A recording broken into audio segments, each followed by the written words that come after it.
Magandang araw mga kababayan. Ako si #WalkWithLan, ang inyong gabay sa mga usaping mainit, makulay at makatotohanan. Ngayon, pag-usapan natin ang isang balitang kumukulo sa Tarlac City. Si Bimby Aquino, ang bunsong anak ni Chris Aquino, papasok na ba sa politika? At bakit siya nag-house to house kasama si Gobernadora Susan Yap? Totoo kaya ito o isa na namang chismis na kailangan nating idabang?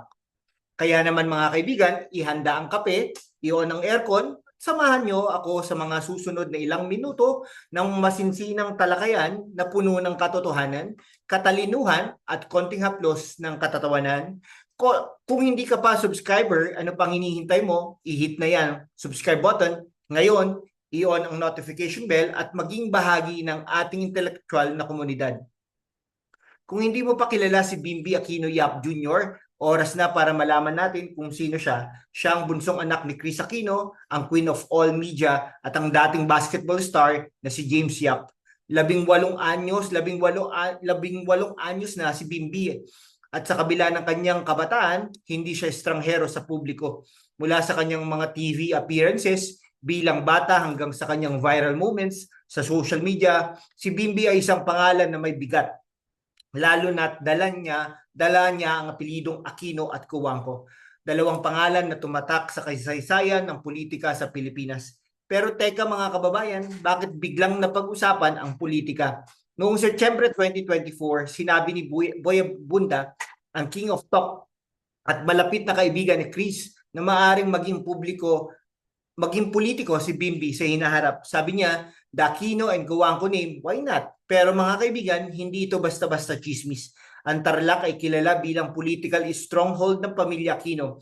Mula kay Ninoy Aquino, Cory Aquino, hanggang kay Noynoy Aquino, ang kanilang pamana ay hindi lamang sa puso ng mga Pilipino, kundi sa mismong lupa ng Tarlac. Ngayon ang tanong, handang-handa na ba si Bimby na dalhin ang pamana ng kanyang pamilya sa bagong henerasyon? O ito ba'y isang publicity stunt lamang? Halina't suriin natin ang mga ebidensya. Ngayon, pag-usapan natin ang mainit na balita. Si Bimby kasama si Gobernadora Susan Yap umano'y nag-house to house sa Tarlac City. Pero teka mga kababayan, wala pang opisyal na ulat mula sa mainstream media na nagkukumpirma nito. Ang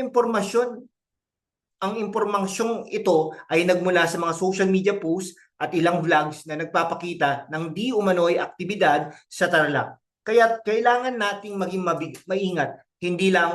Hindi lahat ng viral ay totoo. Si Susan Yap, mga kababayan, ang kasalukuyang gobernadora ng Tarlac, ay isang kilalang politiko nang nasa kanyang ikatlong termino bilang gobernador. Ayon sa mga ulat, siya ay tatakbo bilang mayor ng Tarlac City sa darating na 2025 midterm elections. Kung totoo nga nakasama niya si Bimby sa house-to-house campaign, ito ay isang malaking senyales ng batang Aquino ay posibleng inihahanda para sa mga political role. Pero ano ang motibo? Maaaring si Bimby, no? Maaaring si Bimby ay ginagamit bilang isang crowd puller dahil sa kanyang apelyido at popularidad. Ang Tarlac City ay magiging mainit na labanan sa 2025, lalo na't ang kasalukuyang mayor na si Christy Angeles ay kalaban ni Susan Yap. Ang presensya ni Bimby ay maaaring magbigay ng star power sa kampanya ni Yap. Pero mga kaibigan, hindi natin dapat hayaang malunod ang katotohanan sa glitz at glamour. Anong mas malalim na dahilan? Political dynasty ba ito o tunay na hangarin na para magsilbi? Kung gusto mong malaman ang sagot, i-hit ang subscribe button at samahan mo kami sa mas malalim na pagsusuri. Pero para mas maunawaan natin ang konteksto, balikan natin ang kasaysayan ng Tarlac. Ang probinsya na ito ay hindi lamang agricultural hub, kundi isang political battleground. Ang mga pangalang Aquino, Cojuangco at Yap ay nangingibabaw sa politika dito sa loob ng dekada. Si Ninoy Aquino ay naging senador, si Cory at Noynoy ay naging pangulo, at ang iba pang miyembro ng pamilya tulad nila Boots at Tess Aquino ay naging senador din. Samantala, ang pamilya Yap ay may sariling legacy. Si Susan Yap kasama ang kanyang kapatid na si Victor Yap at anak na si Christian Tel Yap ay aktibo sa politika ng Tarlac. Ang kanilang presensya ay nagpapakita ng isang matibay na political machinery. Pero mga kababayan, dito natin kailangan maging kritikal.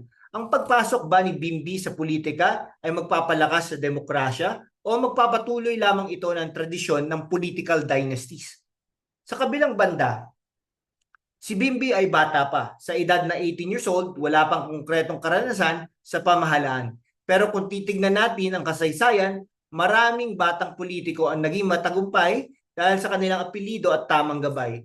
Ang tanong, kaya ba ni Bimby na dalhin ang bigat ng kanyang pamana? Ngayon, tignan natin ang pulso ng bayan. Sa X at iba pang social media platforms, mainit ang talakayan tungkol kay Bimby. May mga sumusuporta na nagsasabing ang kanyang kabataan at sariwang perspektibo ay kailangan sa politika, pero may mga kritiko rin na nagsasabing masyado pa siyang bata at kulang sa karanasan. Isang netizen sa X ang nagsabi, Bimby for mayor, Aquino legacy is strong, but let's see if he's more than just a name. Ang iba naman nag-aalala na baka si Bimby ay maiipit sa pressure ng kanyang apelido. At syempre, hindi mawawala ang mga memes mula sa mga biro tungkol sa kanyang Disneyland vlogs hanggang sa kanyang boyfriend for a day moment kay Erin Diaz. Pero ang mga kababayan, ang social media ay hindi laging maasahan. Kaya't kailangan nating suriin ang mga impormasyon ng may critical na mata. Ano ang masasabi ng mga Tarlakenyo? Ayon sa ilang lokal na residente na na-interview ng mga vlogs, maraming curious pero naghihintay ng konkretong plataforma mula kay Bimby.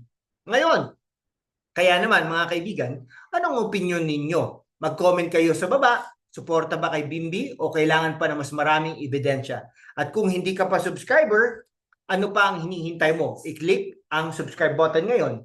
Ngayon mga kababayan, pag-usapan natin ang mas malalim na issue. Anong ibig sabihin ng pagpasok ni Bimby sa politika para sa hinaharap ng Tarlac at ng Pilipinas? Ang mga political dynasties ay matagal nang usapin sa ating bansa. Ayon sa isang pag-aaral ng Ateneo School of Government, mahigit 70% ng mga elective officials sa Pilipinas ay kabilang sa political families.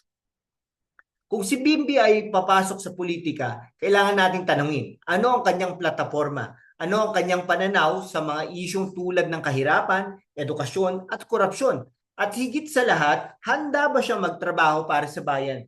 O gagamitin lamang ang kanyang apelido para sa kapangyarihan? Sa kabilang banda, si Susan Yap ay isang veteranong politiko na may napatunayang track record.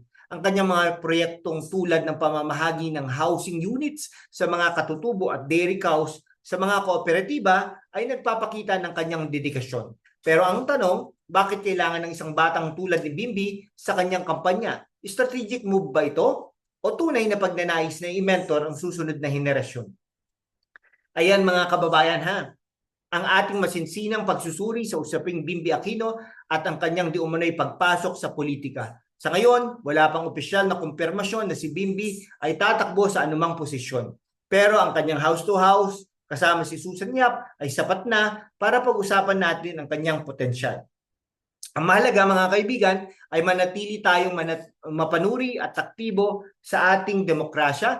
Huwag tayong magpapadala sa apelyido lamang. Kailangan natin ng mga leader na may puso, talino at integridad. Kaya naman kung nagustuhan mo ang talakayang ito, i-hit ang like button, i-share sa iyong mga kaibigan, at higit sa lahat, subscribe. I-on ang notification bell para hindi mo makaligtaan ang aming susunod na episode. Mag-comment kayo sa baba. Anong masasabi ninyo kay Bimby bilang politiko? At sino masusunod nating pag-uusapan? Hanggang sa muli ha, mga kababayan, panatilihin nating buhay ang diskusyon. May kabuluhan. Ako si #WalkWithLan at ito ang ating kwento ng katotohanan. Magkita-kita tayo ulit. Mabuhay!